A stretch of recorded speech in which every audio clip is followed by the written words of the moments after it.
Put down the vape, put down the drinks, put down the video game controls for just a second and hear me out. If you're a man and you're at your lowest, I want you to understand that the difference between where you are now and where you want to be is right here.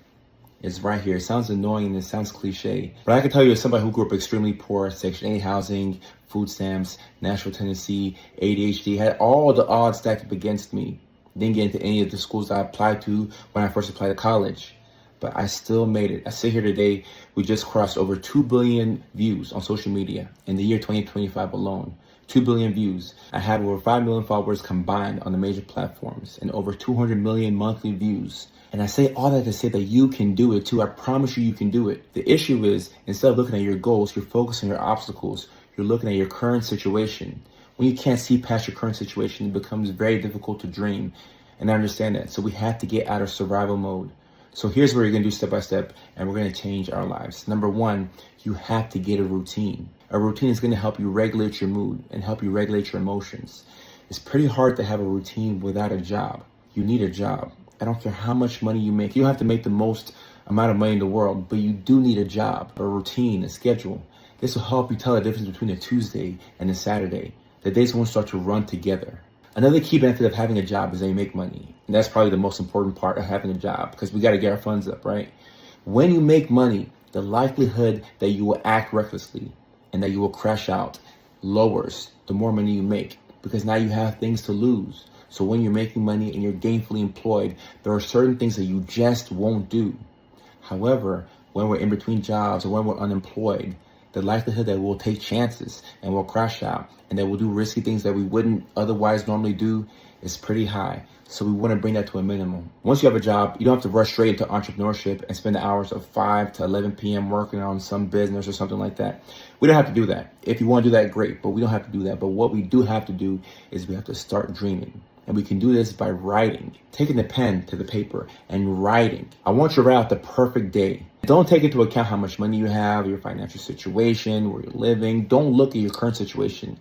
Just write out the perfect day. In a perfect world, if you could snap your fingers and change your life, what would the perfect day look like? Perhaps you want to wake up at 9 a.m. and work for yourself all day. And then after that, come back home to your beautiful wife and your kids and enjoy time with them. Or maybe you don't want to be married. You just want to do your thing, make your money, and kick it with the boys. Either way is fine. Whatever you want to do, but I want you to write it down. Be as specific as possible. And on a separate sheet of paper, I want you to write out the distractions. These are the key things that will prevent you from getting to where you want to be, from where you actually are right now. The things that distract us as men tend to be the same things over and over, right? It's women, substances, getting involved with the wrong crowd, some variation of those three. And I've struggled with each one of them. And I can't say that I'm out of the woods yet. I still do struggle with them in some capacity, but I've made significant strides. I'm not even fazed by those things. And even though I may struggle from time to time, I'm laser focused on my goals. So the things that are on the periphery don't matter as much. Let's break down each key distraction. Number one, the wrong crowd. If you look at your friends and you don't like where they're headed, guess what? You're headed there too. You have to either change your friends or your friends will change you. And there's no harm in realizing the fact that you've outgrown a couple of people. You may have to leave them behind, and they could also be on their own journey. In time, they'll understand and they'll start to chase their dreams. But right now, we have no time to waste. We have to go for our goals. Number two, the substances. When you have a substance use problem, a couple of things are going on. You're probably having a hard time regulating your mood and your emotions, and you use the substances to help mellow you out.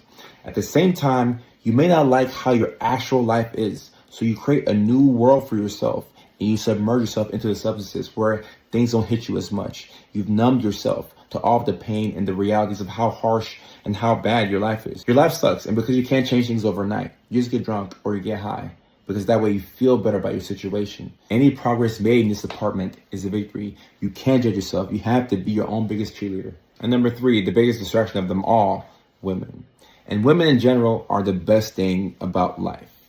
I love women. If you watch this video, there's a good chance that you love women too.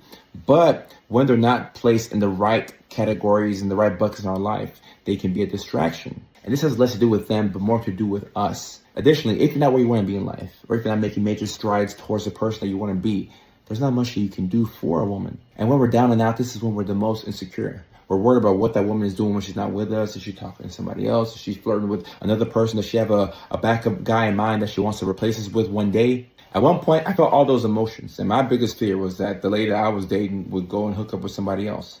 But then when I realized that if the worst that can happen to me is that the person I'm talking to sleeps with somebody else, then I'm in pretty good shape. I have my life, I have my health, I have my loved ones, and what she's doing has nothing to do with me. She's her own person, she has autonomy over her own body, and she can make decisions for herself.